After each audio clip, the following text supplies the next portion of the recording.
The Les Paul we're documenting tonight has a little bit of a sad tale behind how it came to me. However, we can learn a lot about its history and further document this very nice 1980 Gibson Les Paul Standard. Welcome back, Troglodytes, to your daily dose of guitar information, the Trogly's Guitar Show. So, 70s and 80s Gibson Les Paul Standards. Personally, I'm not a huge fan of them because I think the customs are just that much better, and for the price that these things fetch, you might as well just get a modern day standard because they're going to be a little bit lighter, you're not going to have to deal with the big boat paddle headstock.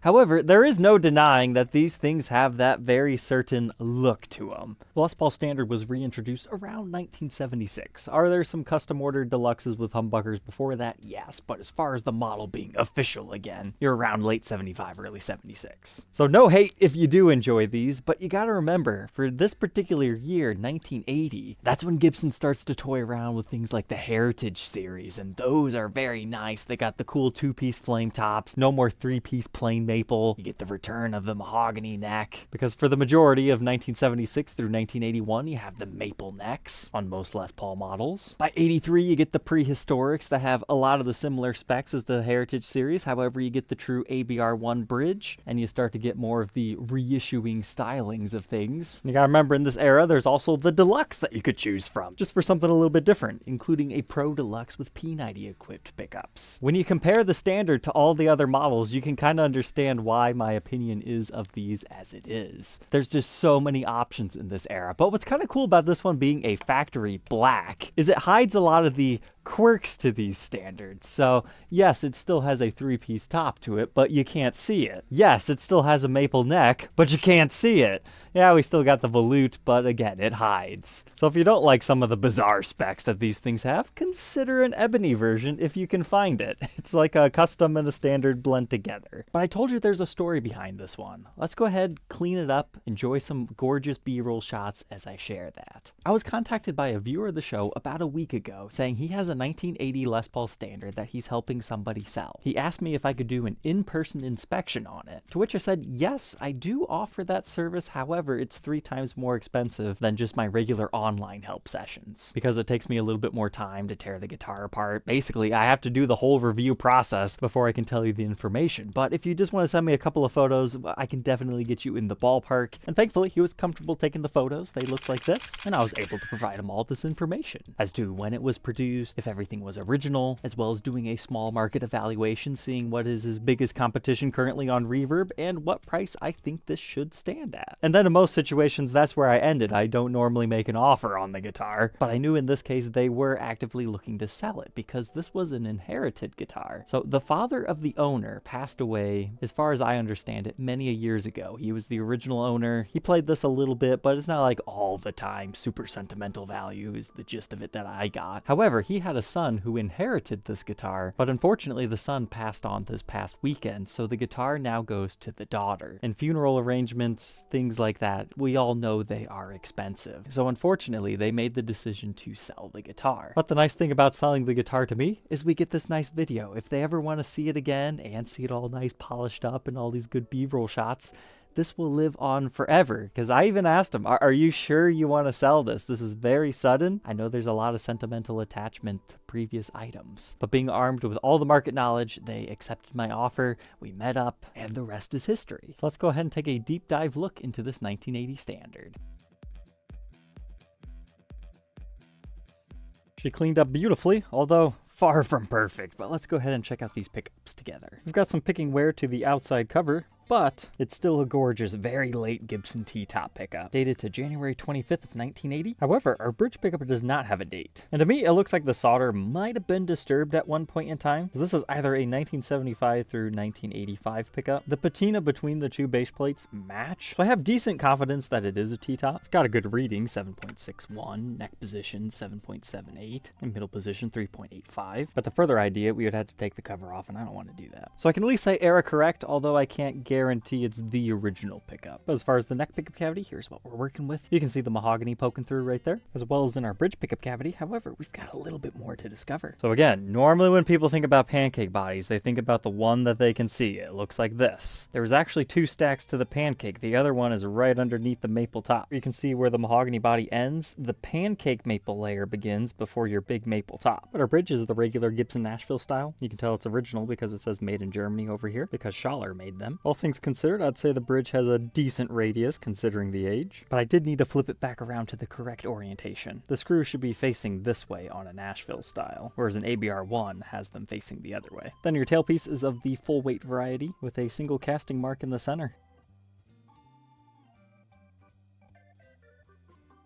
But now the rest of the guitar, it polished up pretty nicely. There was a lot of hazing in this area due to just the guy's arm resting there, but a lot of that was able to come off. However, I noticed when I took this out of the case when we met up, there's some sort of a sticker shadow right here. I asked the daughter if she happened to remember what it might have been, and she doesn't remember a sticker ever being there. So we'll have to see if the blacklight test will help us discover that. But something else you might want to know if you're looking at one of these vintage standards, it is not uncommon to see this. A line running straight up and down. It's not jagged, it's just straight. What that is your 3-piece top seam line showing. So seeing a line like this, not a problem. Now sometimes they can start to separate. That's very uncommon. Usually you have to have some sort of a moisture, humidity, water damage type thing for that to occur, but occasionally there will be small gaps. This one is just a visible line, so you can see it is indeed a 3-piece top even if we can't see it. But check out our cool golden speed knobs. Those are indeed factory stock. And it's just 2 volumes, 2 tones, regular stuff here. Our pickguard has some good aging to it. It didn't start life that color. It's kind of ambered. That's what's great about this. I think black customs and standards look the best once the clear coat has aged into that amber hue, especially when the plastics follow suit, because it just reminds me of like Peter Frampton or something and just transforms the vibe. But moving on from the mahogany body, 3-piece maple top, you got that 3-piece maple neck with your rosewood fretboard. It's cleaned up quite beautifully. We had a lot of finger cheese and there is some divoting to the fretboard in the cowboy chord areas. You'll start to see that like right here. How that occurs is their fingernails are left a little bit long, so when they're just playing the notes,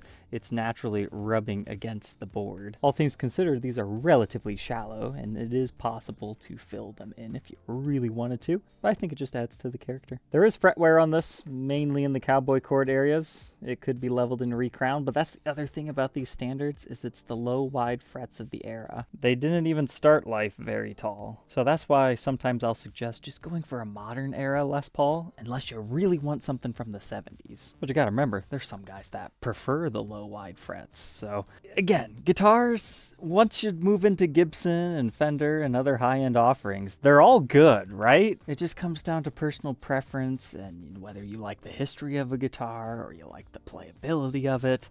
You can't really go wrong. But we were talking about how the plastics have aged. Look at our inlays. These are actually quite considerably greened over. Kind of reminds me of the early 2000s Les Paul Classics. They're kind of a skinny nut with 1.67 inches, increasing to 2.03 at the 12th, 0.82 first fret neck depth, and about 1 by the 12th. However, you're starting to hit the heel, so 0.95 by the 10th might be more appropriate to measure. They're definitely more so a slim tapered neck profile, but here you can check that out on the contour gauge at the 1st fret and the 12th fret.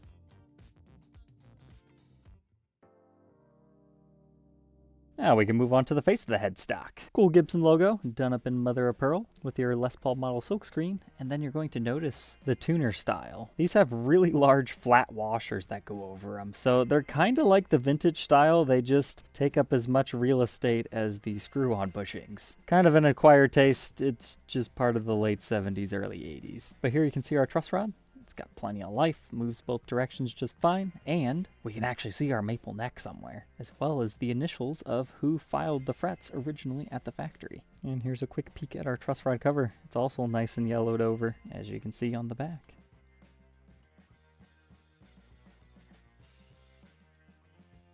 Got it all strung back up now. If you are interested in being the next owner, I do want to make mention that to make this playable without tons and tons of fret buzz, I put a little bit of extra relief into the neck because I don't think the frets are perfectly level. I think somebody might have tried to do some stuff and they slightly messed it up, just minutely. But if you want perfectly low, buzz-free action, yeah, you're gonna have to do something to the frets. But if you're just jamming around at home, I think you'd be happy with the current setup. It's just a tad bit higher than I would prefer. But now we can check out the back. From this angle, looks pretty good, right? But then when you look at it from here, something did something to the back of this guitar. It's like all hazed over, like maybe a whole bunch of stickers or maybe like one of those protector pads. There's scratches and swirls all over this thing. But thankfully, the ebony finish kind of helps hide it. But you can see where his strap has worn through to the bare mahogany. There's a couple of dings over here. Whatever he used by his strap button there discolored the finish. I thought that was just dust, but no, that does not clean off. But the sides really aren't in too bad of shape outside of scuffing. And here we can see our thick binding in the cutaway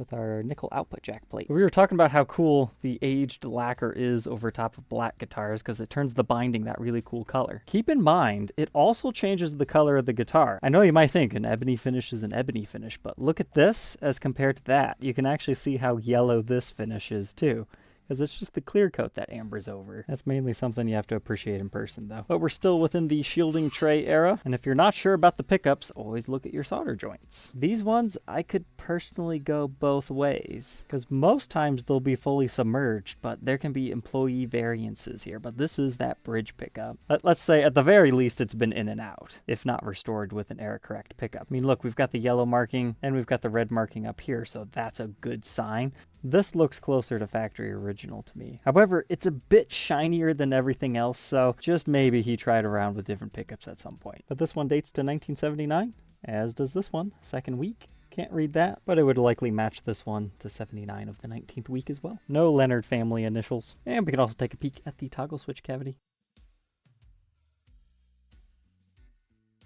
And now we move up the backside of the neck. I missed this in his photos. I thought it was like some sort of a reflection or something. But no, it's another reaction to something. So when I first got this guitar, it was kind of a sticky neck, not the most comfortable, but thankfully that polished up perfectly. To the point where, are you gonna feel this? Yeah, maybe a little bit. But it's not really in the areas where my hand rests against the neck. So maybe he was using like a capo or something, because these are all directly on the back and they line up perfectly. So it's gotta be that or like a ring, something. Maybe the black light will tell us more, but there's like light impressions all over. But thankfully no finish wear, and I don't see any breaks, cracks, or repairs. But now we can look on the backside of our Gibson branded Clusen Deluxe style tuners. This one dates to the 37th day of 1980. Nashville produced number 523, which makes it the 24th guitar stamped that particular day. But sometimes the looks can be deceiving, so you always gotta do the blacklight test on these vintage ones. I'm surprised, not even any stand rash. So this was definitely a case-kept queen when it was not in use. The rest of the neck, maybe just a little bit of clear coat rub there and what we already saw here, but everything's looking good over here. But now our backside, you can see a very slight disturbance here. But unfortunately, I cannot make out what that sticker might have been. But there you can see that area where the strap rubbed through again, as well as some of the other dings on the edge. Face of the headstock is a peach. And now the body. What an awesome even glow. I can confirm everything looks stock and original. But sadly, just like the back, can't make out any fine details of whatever that sticker might have been. But I am seeing a new small chipped area right there, and a couple of other dings along the top that I forgot to point out earlier. I would say that passes the blacklight test. All said and done, this Ebony Standard weighs 9 pounds, 13.2 ounces, which that might sound heavy, but for these, anything sub 10 pounds is good, even if it's only by a couple of ounces. Let's go ahead, plug it in, and hear how these pickups sound.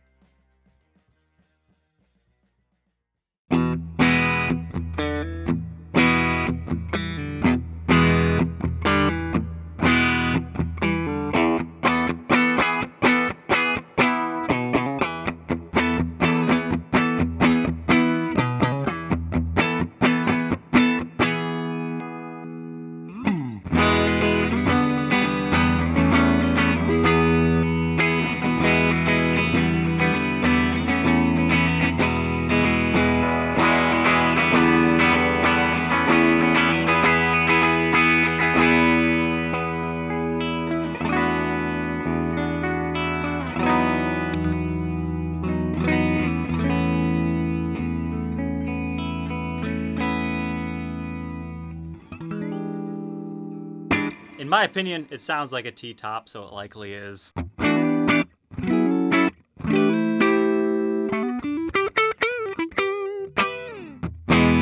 always love T-top neck pickups. They've got a nice chiminess to them. Bridge.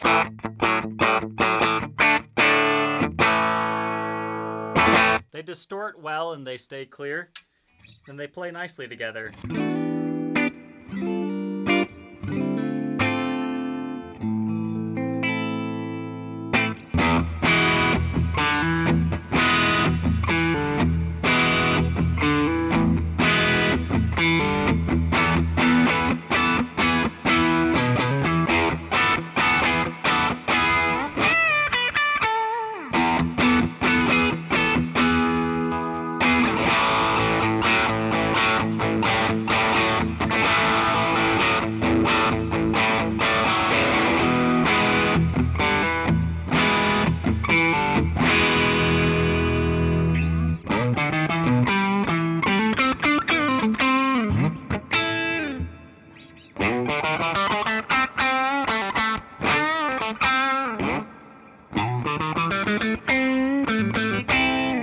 Nice, almost country-esque sound to it.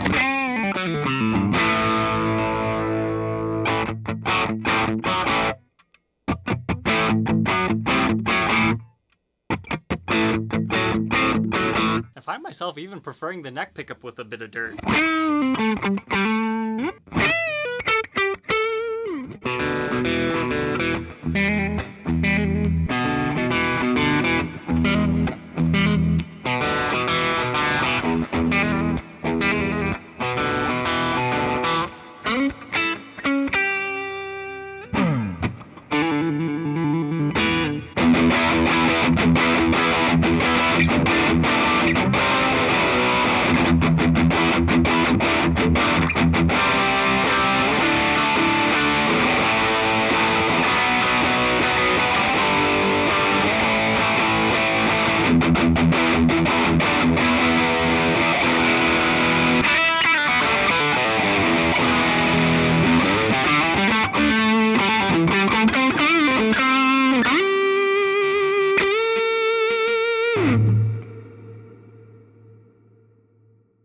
So there we go, a 1980 Gibson Les Paul Standard. What are my final thoughts on this thing?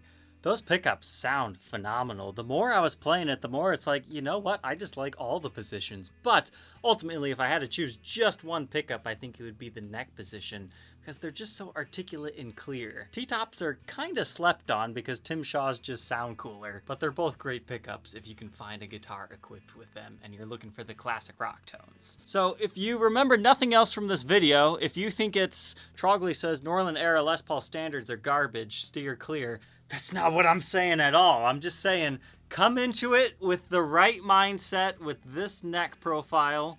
The fact that you're going to have the low, wide frets, it's going to be heavier than some other options that you have. And most importantly, buy right. Don't overpay for one of these just because it's from the 70s or 80s.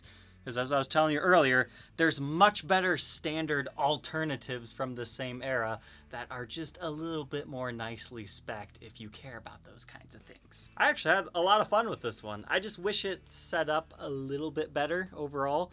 There's just a lot of buzziness towards the middle section of the neck that I was unable to fix. But hey, at least I was able to polish it up, make it feel nice, and look very nice for its next owner. Alright, Troglodytes, I hope you enjoyed. Don't forget to like, comment, and subscribe, and we'll catch you tomorrow on the next one. Take care.